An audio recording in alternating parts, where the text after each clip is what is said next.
So, first, before getting into the decades of feud history, what's the conflicts happening between the Iran and US? On May 2018, the United States has threatened all the nations that continue to buy oil from Iran with sanctions. This caused a huge recession in Iran's economy. On the 20th of June 2019, Iranian forces shot down an American military drone. While the USA blames Iran, Iran says it was above their territory and they acted defensively. As of January 3, 2020, an American drone's airstrike killed Iranian General Qasem Soleimani.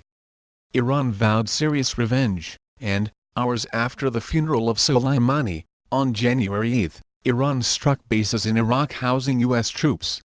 In the words of Ayatollah Khomeini, Iran's strike was a slap in the face of the U.S. and added that military action is not enough. And President Trump responded with a tweet, "All is well," and reported media that no Americans have been harmed, and have suffered no casualties, and as he says, so far, so good. So, why U.S. imposed so many economic sanctions on Iran? Why they matter? What is really going on between these two countries?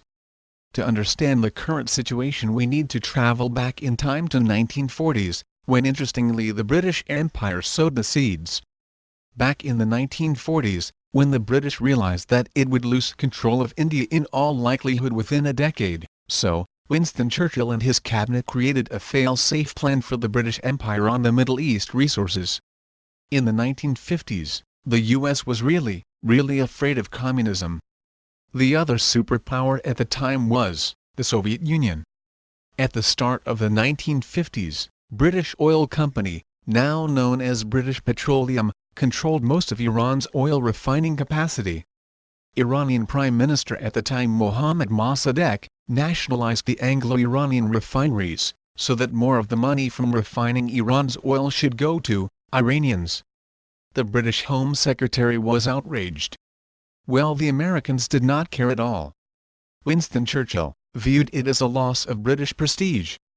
So they asked USA to organize a coup to overthrow the entire government of Iran, which was the only possible way of getting back the control of Iranian petroleum. At a time of Cold War, US agreed to it, by seeing the short-term benefits but failed to recognize the long-term effects. So, in 1953, USA and British intelligence staged a coup against the Democratic Prime Minister Mossadegh, and Mohammad Reza Pahlavi, the Shah, came to power as a dictator.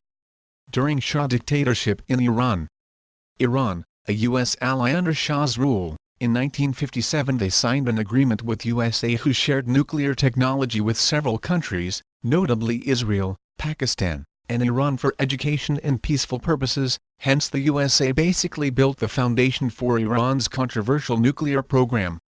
By 1967, the states even gave Iran a 5-megawatt nuclear reactor, as well as weapon-grade uranium fuel. Years leading up to the revolution, 1978. While Shah embraced many Western ideas through his White Revolution program. Meanwhile, Ayatollah Ruhollah Khomeini, who was exiled to Iraq in 1964, known by his Shiite title, Ayatollah, grew as the face of opposition, who condemned the Shah's program of westernization and emerged as a strong spiritual leader. As the White Revolution largely backfired and frustration with Shah's regime as Western puppet, fueled the Iranian Revolution in 1979. Iranian Revolution.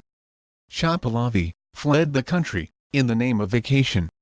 Triumph after 15 years of exile for Khomeini, as he returned Iran to cheering crowds of millions. As the leader of the revolution, he soon took control of the military, media, as well as the ministries. Iran was now officially the Islamic Republic of Iran. Shah traveled several countries before entering U.S. for cancer treatment in 1979. In Tehran, Islamic militants responded as they seized the U.S. embassy and took hostages who were held for 444 days, demanding the return of Shah to Iran to stand trial for his crimes. A hostage rescue attempt by the U.S. failed. There was a serious chill in U.S.-Iranian relations, since then. First U.S. sanctions on Iran. The United States first imposed restrictions on its activities with Iran in 1979, after the seizure of the U.S. Embassy in Iran. Now, remember, about a quarter century earlier, the US had overthrown a popular democratic government to create a dictatorship centered around the Shah, is clearly a big mistake they made. Iran-Iraq War 1980–88.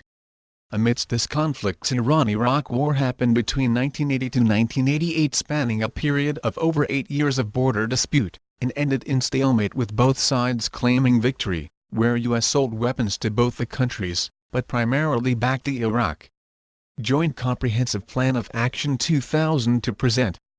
The sanctions against Iran were lifted in 2015 after the Iran nuclear deal, known as Joint Comprehensive Plan of Action, under which Iran agreed to limit its nuclear activities.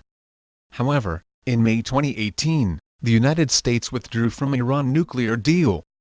According to the statement from President Donald Trump, the Iran deal failed to achieve the fundamental objective of blocking all paths to an Iranian nuclear bomb. In order to get Iranians to abandon any nuclear weapon program it may have, even though no such program has been officially confirmed, but its existence seems quite likely, the US has been applying extreme economic pressure on Iran. The US sanctions are the big ones. You might think like, so, why? USA is bothering about the nuclear activities of Iran. As in the past, countries like North Korea, India, Pakistan had proved to be a nuclear power. The main danger in Iran, potentially developing a nuclear weapon, is that it will prompt Saudi, UAE, and Egypt to also move towards acquiring nuclear tech. Nuclear proliferation in the Middle East is dangerous. It's a conflict-prone region, and it struggles with political stability and shifting alliances. If you have 5 nuclear states there, the chance of a nuclear conflict grows combinatorially. That's probably be the reasons, I think. So we can say that it all started because of the short-term goals of Britain and US in 1953, which prevented a truly democratic Iran from coming. The people are still paying the cost. So, that's all about it. Anyway, thanks for watching. Subscribe if you wanna help me making more informative videos like this. Peace.